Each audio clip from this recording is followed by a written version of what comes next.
Oui, bonjour. Aujourd'hui, nous sommes donc le 16 mai 2021. Je fais cette vidéo pour revenir sur l'actualité en Côte d'Ivoire. Écoutez, c'est incroyable parce que ce qui se passe actuellement, on est en droit de se poser des questions légitimement, à savoir l'état de santé des dirigeants ivoiriens. Notamment les premiers ministres qui se succèdent. Là, c'est Patrick Hachi qui est en aller-retour Paris-Abidjan, là encore aux frais des contribuables ivoiriens. C'est une honte et c'est peu que de le dire. Donc je me présente, je joue bien sur le net, je suis panafricain et accessoirement spécialiste de la France. Donc je fais cette vidéo pour parler de l'actualité en Côte d'Ivoire. Ce qu'on apprend aussi, c'est Damana Picas, l'un des partisans du président Laurent Gbagbo, qui a demandé à organiser 2 réunions publiques pour préparer le retour du président Laurent Gbagbo, à savoir dans la commune de Port-Boué, et puis aussi à Bonois, je crus savoir. Et ça a été refusé à la toute dernière minute pour des prétextes évidemment complètement, comment dire, fallacieux, hein. Et d'autant plus qu'il y a un autre monsieur là qui manifeste à Abidjan depuis quelques temps, hein, je vais dire facilement des énergumènes, il s'appelle Isiaka Diaby, et bon, il est envoyé, il est piloté, hein, c'est gros comme une maison, mais là pour le coup, il ne faut pas insulter l'intelligence des citoyens ivoiriens, à savoir que le droit, il doit être appliqué pour tout le monde. Si on refuse la manifestation publique des uns, on doit aussi refuser pour les autres. Or là, monsieur Isiaka Diaby, là, il a mobilisé des gens non loin devant le palais de justice d'Abidjan. C'était cette semaine ou la semaine dernière, je ne sais plus, mais en tous les cas, on a les images sur Internet. Et donc, on a facilement le constat de ces 2 poids 2 mesures. C'est flagrant et ça va faire monter la frustration des gens, mais c'est de la provocation et c'est pas sérieux. Voyez-vous? Moi, sur quoi je voulais revenir, c'était les déclarations de monsieur Damana Picas. À son retour du Ghana, il avait tenu un meeting là-bas, enfin il était invité en tout cas à Yopougon hein, par le FPI, hein, son parti, et puis il avait fait des déclarations en expliquant ce qui s'était passé à l'époque et en insistant sur le fait que c'était le président Laurent Gbagbo qui avait gagné. Et ce qui se passe, c'est que quelques heures après ou quelques jours après, il a été invité ou convoqué par un officier de la gendarmerie pour lui faire une sorte de rappel à l'ordre, mais c'est de l'intimidation et rien d'autre. Parce qu'au fond, je dis, quand je constate le reproche qui est fait à M. Damana Picas par rapport aux propos qu'il a tenus, qui sont du tout, pas du tout, j'allais dire, condamnables, hein, il dit ce qui s'est passé. Donc je dis, ces gens-là, en fait, ils ne veulent pas entendre parler de paix. Ils ne veulent pas entendre parler de réconciliation. Ça me paraît évident. Pourquoi? Parce que si vous voulez parler de réconciliation, mais il y a des préalables. Les préalables, c'est d'abord de, comment dire... faire sortir de prison tous les gens qui y sont, des détenus politiques, les prisonniers politiques. Il faut que tout le monde soit sorti. Il faut que les prisons de Côte d'Ivoire soient vidées de tous les prisonniers politiques. C'est quelque chose de absolu. C'est une obligation. Voyez-vous? Et puis de dire quoi? De dire que, de toute façon, à partir du moment où on est d'accord pour qu'il y ait réconciliation, eh bien, on sera amené à s'expliquer. C'est le minimum. Or là, ce que dit M. Damana Picas, justement, si les gens commencent, comme moi j'ai souvent dit, vider leur sac, ben c'est ce qu'ils vont faire. Et c'est normal. Hein. J'allais dire, sans faire d'études de psychologie, mais c'est une thérapie naturelle. C'est même basique, c'est le minimum. Hein, de dire ce qui s'est passé avec tous les dégâts humains, les pertes en vies humaines surtout. Et puis des gens qui ont été obligés de quitter leur terre pour aller s'exiler dans d'autres pays et à vivre dans des camps et tout ça, des réfugiés. Vous vous rendez compte, le pays d'Houphouët-Boigny, voilà. Toujours pareil. Hein, c'est lui qui était le père de la France-Afrique. Et aujourd'hui, voilà, on est en train de payer, on continue à payer la facture, là. Voyez-vous? Donc, c'est aussi la responsabilité des hommes et femmes politiques en Côte d'Ivoire. Voilà. Parce que on est dans des combines en permanence et on n'est pas sorti de l'auberge. Hein. Pour moi, les choses sont claires. Vous voyez?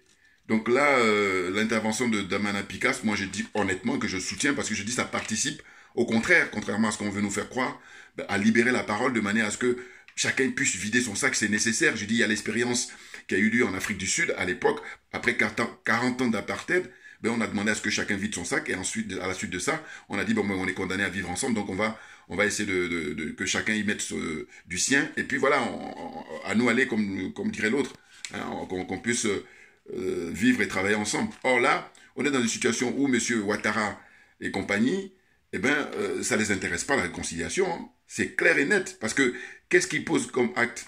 Ou alors demander, faire sortir les gens de prison au compte-gouttes et puis leur dire, bon, vous la fermez. Mais non, attendez, le pays appartient à tout le monde. C'est incroyable. Hein. C'est incroyable. En fait, ces fonctionnements-là, c'est simple à comprendre. C'est que c'est dire aux gens, simplement, bon, mais je suis gentil de vous faire sortir, mais en revanche, vous n'avez pas intérêt à dire quoi que ce soit. Et là, j'ai vu aussi que Mme Polcheri, on lui met la pression en lui disant, par exemple, de demander pardon. Mais il n'y a pas de pardon à demander. Enfin, là encore, pareil, moi, je fais toujours preuve de mon bon sens. Alors, c'est vrai que je suis ici en France, donc c'est facile de parler, c'est vrai. Mais ça n'empêche que si on réfléchit à 2 fois, ou même pas beaucoup, mais en général, on demande pardon par rapport à une faute commise. Or là, Mme Polcheri, que je sache, quelle faute elle a commise, c'est simplement, à l'époque, d'avoir dit que le président Ouattara devait respecter la constitution que lui-même a mis en place. Voyez-vous? C'est-à-dire que l'interdiction lui était faite de briguer un 3e mandat. Et donc là, pareil, on en revient à tous ces intellectuels africains en général, ivoiriens en particulier, là, qui sont là pour soutenir cette démarche-là de M. Ouattara, d'avoir, forcé la main aux Ivoiriens pour ne pas respecter la Constitution. Et donc, en conséquence, moi j'ai dit, ils en font un usage caricatural de leur connaissance et de leur savoir. Ah oui, ça, je suis trop content d'avoir eu cette trouvaille-là. Voyez-vous? Donc, j'ai dénoncé donc, le 2 poids 2 mesures. Hein. D'un côté, on laisse M. Issaka Diaby là, manifester tranquillement. Puis, mais ça ne tient pas la route. Parce que, ça veut dire quoi pour eux? Ça veut dire que quand on a amené le président Charles Blé Goudé, le ministre, et puis le président Laurent Gbagbo là-bas à la CPI, pour eux, ça y est, c'était condamnation à mort. Or là, la justice internationale, qui est au-dessus de toutes les justices normalement, hein, bon, mais c'est une justice qui est faite pour les nègres. Il faut qu'on soit d'accord là-dessus. Et donc, malgré tout, elle s'est prononcée en disant qu'ils étaient dédouanés de tout, hein, toutes les accusations. Et bien là, non. Monsieur Ouattara et compagnie, ils sont en train d'orchestrer encore ces genres de manifestations et ils laissent entendre qu'ils sont pour la paix. En quoi vous êtes pour la paix? Ces gens-là sont beaucoup plus dangereux que des propos que peut tenir M. Damas Picasse. Voilà, voyez-vous? C'est incroyable. Donc il faut laisser les gens manifester librement, dès lors que c'est une manifestation pacifique, et c'est le cas. Hein, ils ont déposé les démarches nécessaires auprès des autorités compétentes pour dire que voilà, un grand meeting pour préparer le retour du président Laurent Gbagbo, d'abord à Port-Boué et ensuite à Beaunois, et bien à toute dernière minute. Alors, moi, ça m'a fait rire. Non, mais franchement, ça prête à rire. Il faut rire, sinon on peut péter les plombs. Parce que je dis, regardez, ils disent quoi? Ils disent que la réponse qui leur a été apportée, moi j'ai écouté un petit peu la déclaration faite par M. Damana Picasse, en disant que, en fait, au même jour, à la même heure, eh bien, il y a des manifestations qui devaient avoir lieu. Non, mais franchement, c'est sérieux, là? Oh là là là là là là. Mais quand on parle de, se développer, parce qu'on va dire, oui, il a construit des ponts, il a construit, je sais pas, des routes, tout ce que vous voulez, hein, pour dire que vous êtes développé avec des centres commerciaux, à ne pas en finir. Mais ici, dans des pays comme, je sais pas, le Canada, comme l'Allemagne, comme la Grande-Bretagne, l'Italie, l'Espagne, hein, bon, maintenant les tops, comme je vous dis, c'est la Suisse et puis les pays nordiques, là, le Danemark, la Finlande, la Norvège, la Suède, et tout ça. Eh bien, il y a certes les infrastructures, hein, c'est-à-dire les routes et tout ce que vous voulez, les aéroports et tout ça, mais c'est surtout le jeu démocratique. Il y a la transparence, il y a la bonne gouvernance. Vous voyez tout ça? C'est tout cet ensemble-là qu'on appelle être développé. Or là, on a en face de nous des folkloriques, hein, voilà, rien d'autre que des folkloriques. C'est du folklore. Et puis en plus, il n'y a aucune transparence, donc bon, évidemment, c'est pour ça que ces gens-là ont peur de quitter le pouvoir, parce que quand ils viennent, ils amassent des milliards alors qu'ils appartiennent à tout le peuple. Voilà. Et ils se disent que si jamais ils partent, ben, ils vont se faire choper, on va les mettre en prison. C'est incroyable. Je crois que, pour moi, les choses sont claires. Hein. Demander à Mme Polcheri de s'excuser, ou dire à Damasa Picasse de ne plus s'exprimer, ou même qu'on empêche les réunions publiques. Mais ils ne veulent pas la réconciliation ni la paix. Ce qu'ils veulent, c'est que tout le monde au garde à vous, donc on est en dictature. Maintenant, j'ai dit, bon, ayez le courage d'aller jusqu'au bout de votre logique. C'est-à-dire que écrivez partout. Hein, quand le journal de RTI, là, quand ça commence, il faut mettre on est en dictature. Voilà.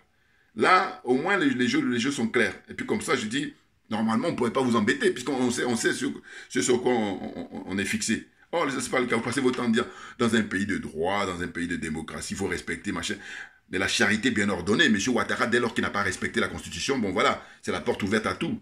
Il faut arrêter comme ça d'empêcher les autres citoyens de vivre la vie, de profiter de la richesse du pays. C'est de ça dont il s'agit.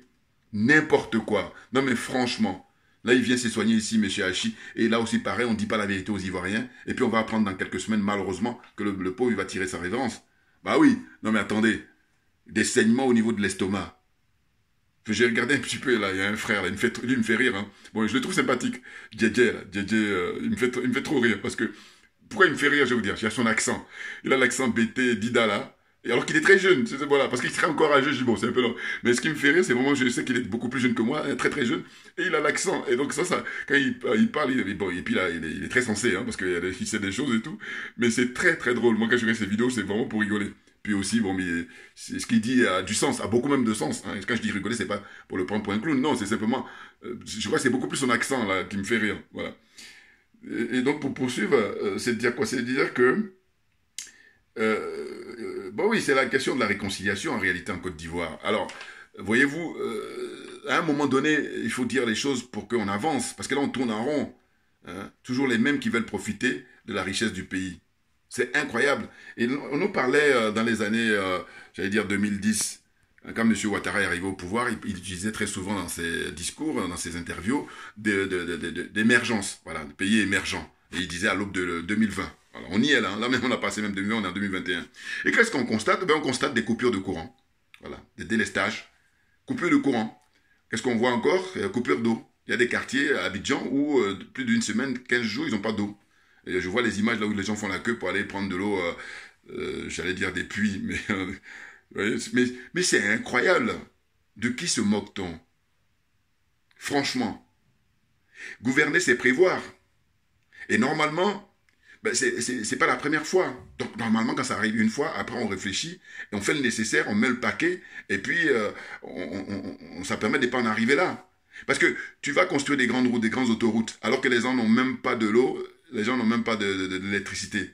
Regarde l'impact sur l'économie, l'impact sur la vie sociale. On est en 2021. Hein. Même en 1970-75, il n'y avait pas ça. Vous voyez? Alors on dira toujours, oui, mais à cette époque-là, on n'était pas aussi nombreux qu'aujourd'hui. Mais non, mais c'est aussi par rapport à la richesse qui a accumulée. Aujourd'hui, la richesse qu'on a, elle est beaucoup plus importante qu'en 75-70. Il faut qu'on soit clair là-dessus. Voyez-vous? Donc il y a une espèce de paradoxe comme ça, mais c'est dû au fait que la corruption est telle que très forte. Ah oui, ah ben, moi je vous dis, regardez derrière le panneau. Là. Hein, on est dans la zone CFA, la zone des aliénés, la zone des complexés et la zone des corrompus.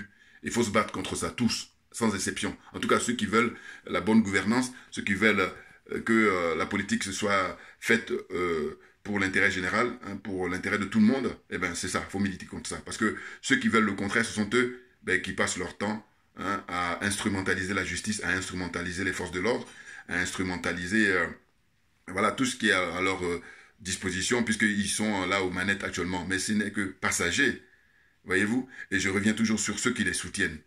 Mais je dis, mais qu'est-ce que vous foutez ici en Occident? Ah, mais ça va être continué, parce que je dis, il y a une espèce de... ça n'a pas de sens. Parce que très souvent, quand vous êtes ici, vous profitez en fait du bien-être. Alors que les gens, justement, ils ont travaillé pour qu'on en arrive là. C'est pas tombé du ciel.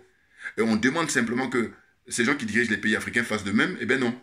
Là, on passe à un autre sujet. On fait comme on n'entend rien. On fait la sourde oreille. Vous voyez? Donc vous êtes dans une espèce de situation comme ça qui est difficile à qualifier. En tout cas, ceux qui restent sur place, j'ai dit, bon, encore une fois, comme j'ai dit pour la dernière fois pour le président du Bénin, hein, Patrice Talon, le dictateur, j'ai dit, moi je veux bien venir soutenir Talon ou Alassane et tout ça, mais qu'il fasse preuve d'abord, dans un préalable, de transparence absolue. Ah ben oui, qu'ils fassent preuve de transparence absolue, c'est-à-dire on va vérifier sur leur compte combien ils avaient d'abord avant qu'ils prennent le pouvoir, hein, voilà, avant qu'ils prennent les mandats, et puis combien ils ont 5 ans après. Et c'est pareil pour tous les gens qui travaillent avec eux, hein, c'est-à-dire les ministres, c'est-à-dire les, comment on appelle ça, secrétaire d'État, chef de cabinet, tout ce monde-là. Voilà, on va vérifier. Hein, combien vous avez sur votre compte en banque. Voilà. Quel est votre patrimoine hein, avant de prendre la fonction, et puis 5 ans après, ou 10 ans après, là c'est encore pire.